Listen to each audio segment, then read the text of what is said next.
Graça e paz a todos. Bem-vindos a uma jornada transformadora, onde a fé encontra um propósito maior.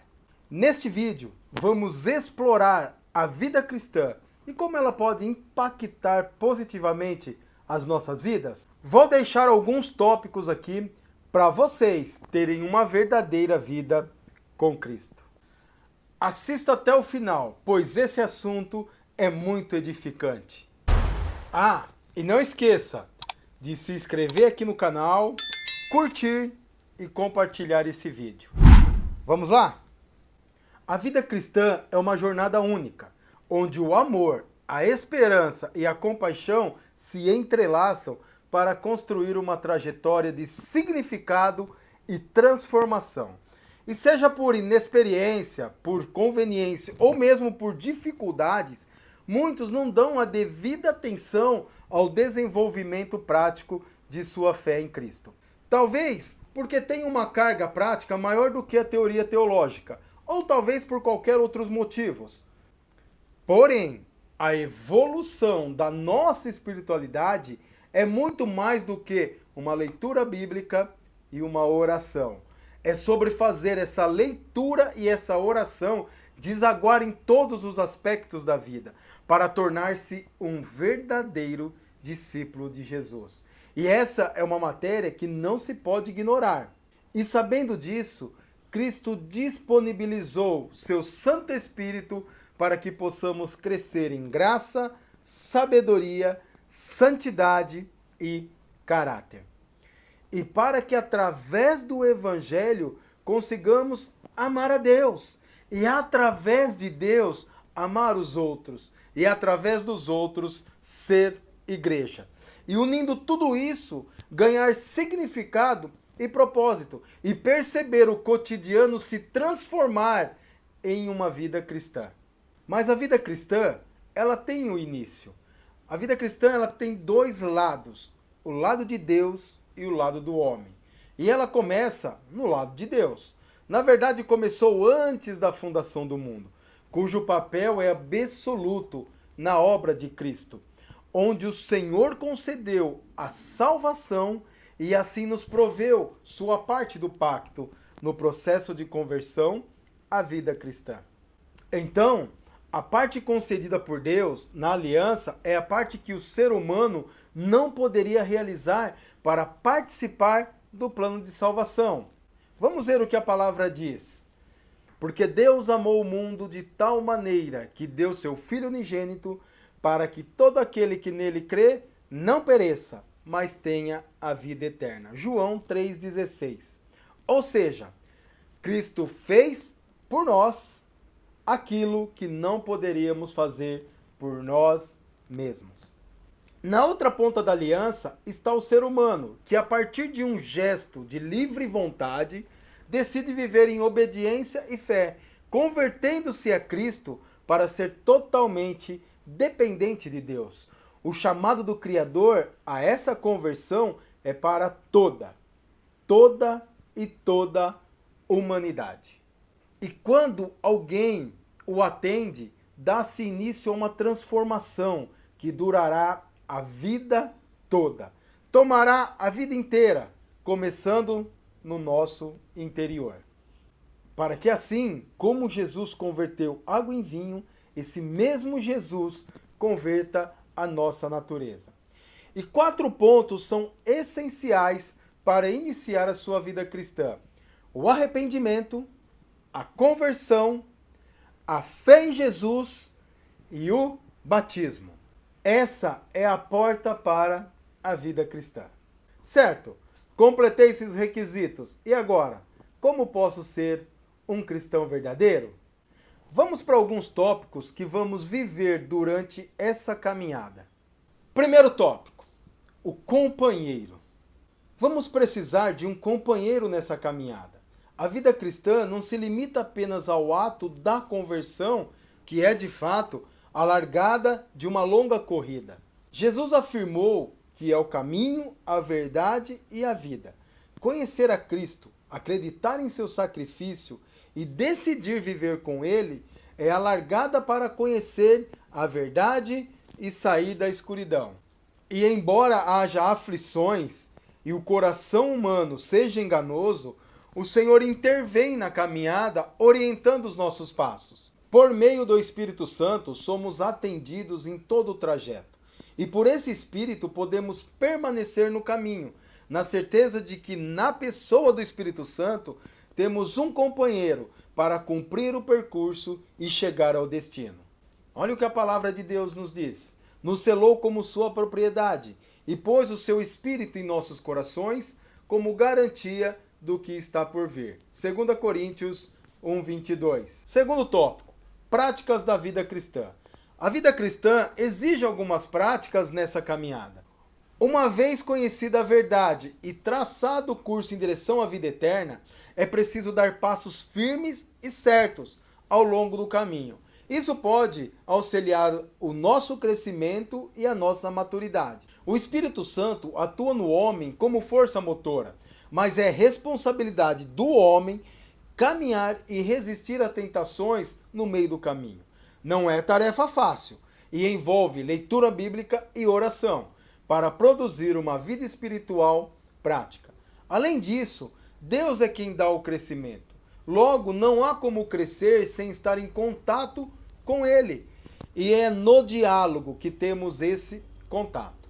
Na oração, falamos, e na leitura bíblica, ouvimos. E a partir disso, vamos sendo aperfeiçoados. Olha a palavra de Deus que vai dizer no seu coração. Toda a escritura é inspirada por Deus e útil para o ensino, para a repreensão, para a correção, para a educação na justiça, a fim de que o homem de Deus seja perfeito e perfeitamente habilitado para toda boa obra. 2 Timóteo 3:16, 17. Terceiro tópico, liberdade da vida cristã. A vida cristã nos dá liberdade. E uma vida nova, livre de amarras e pecados, é a maior expressão de liberdade que um cristão pode desfrutar. Essa liberdade é fruto da maturidade e responsabilidade obtidas no relacionamento com Deus. E essa vida nova semeia um novo jeito de olhar, reagir, agir, compreender, sentir, enfim, um novo ser. Olha o que a palavra diz. Foi para a liberdade que Cristo nos libertou. Portanto, permaneçam firmes e não se deixam submeter novamente a um jugo de escravidão. Gálatas 5, versículo 1. Quarto tópico, consolidação. Consolidar, ou seja, cimentar a decisão pela vida cristã, é um ato simbolizado pelo selo do batismo, que é a forma de demonstrar publicamente que agora caminha com Cristo, que será sua vida cada vez mais transformada e livre pelo poder do Espírito. Lembrando que o batismo é expressão externa de uma ação interna, isto é, a água do batismo nos lava porque o sangue de Jesus nos limpou. E ter essa certeza pode consolidar a nossa fé. Olha a palavra de Deus. Arrependam-se e cada um de vocês sejam batizados em nome de Jesus Cristo, para perdão dos seus pecados e receberão o dom do Espírito Santo. Atos 2, versículo 28. E o quinto tópico, família cristã. O batismo tem outro efeito público. Além de afirmar a fé em Jesus, é a entrada na família espiritual de Deus. A igreja, a nossa família cristã, representada numa comunidade local de cristãos.